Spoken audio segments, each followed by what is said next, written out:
কি ভয়াবহ দুর্ঘটনা ভাই! ৪২ ফুট গভীরেও সন্ধান মেলেনি সাজিদের, নতুন সিদ্ধান্ত নিল ফায়ার সার্ভিস।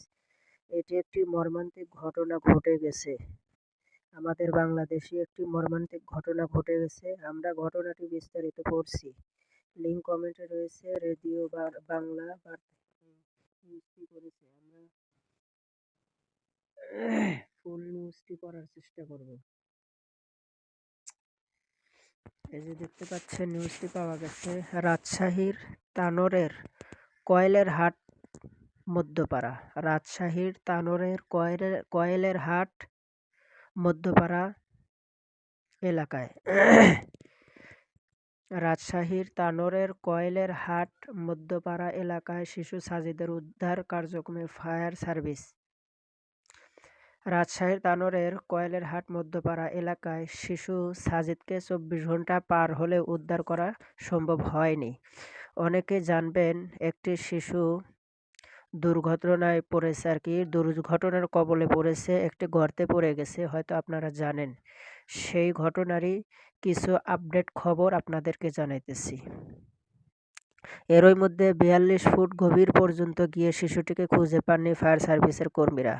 তাই নতুন করে আরও ১০ ফুট গর্ত খননের সিদ্ধান্ত নিয়েছে ফায়ার সার্ভিস। বৃহস্পতিবার ১১ ডিসেম্বর দুপুর ২টার দিকে এই প্রতিবেদন লেখার সময় উদ্ধার কাজ চলমান আছে।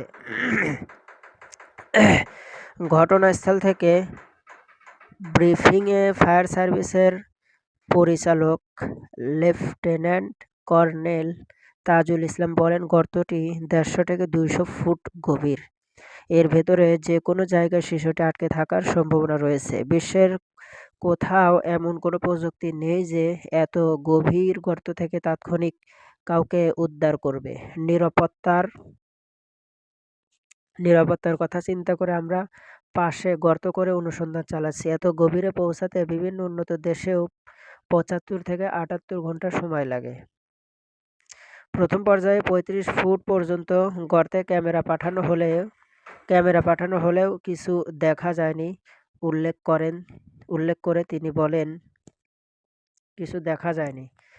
করে তিনি বলেন, এখন ৪৫ ফুট পর্যন্ত নামতে পেরেছে ফায়ার সার্ভিস। আমরা সর্বোচ্চ প্রযুক্তি ব্যবহার করছি।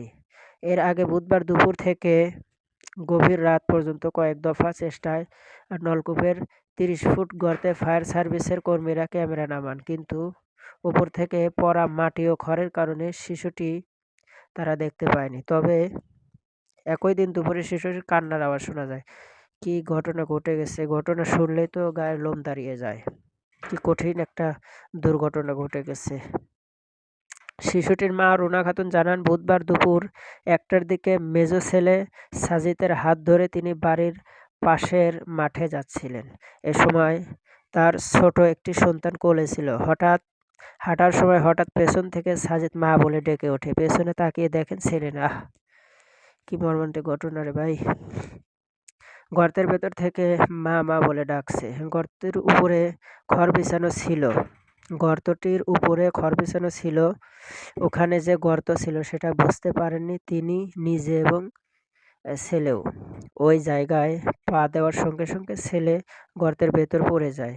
লোকজন ডাকাডাকি করতে করতে ছেলে গর্তের তলায় চলে যায়। স্থানীয়রা জানান, ১ বছর আগে জমির মালিক কসির উদ্দিন সেচের জন্য সেমি-ডিপ নলকূপ বসাতে গিয়ে এই গর্তটি খনন করেছিলেন। মানে গর্তটি কিসের তাই আর কি বলতেছে, কিন্তু পানি না মেলায় কাজটি আর এগোয়নি। ফলস্বরূপ খোলা অবস্থাতেই রয়ে যায় বিপজ্জনক এই গর্তটি। গতকাল সে অবহেলায় যে প্রাণ সংকটে ফেলেছে ২ বছরের নিষ্পাপ সাজিদকে। শিশুটির মা খড় তুলতে মাঠে গিয়েছিলেন। সে সময় খেলতে থাকা সাজিদ হঠাৎ গর্তে পড়ে যায়। প্রথমে স্থানীয় প্রাণপণ চেষ্টা করেও তাকে তুলতে পারেননি। খবর দেওয়া হয় ফায়ার সার্ভিসে। যাই হোক, এতটুকু আপডেট এখন পর্যন্ত পাওয়া গেছে। বাকি আপডেট আসলে ইনশাল্লাহ জানানোর চেষ্টা করা হবে।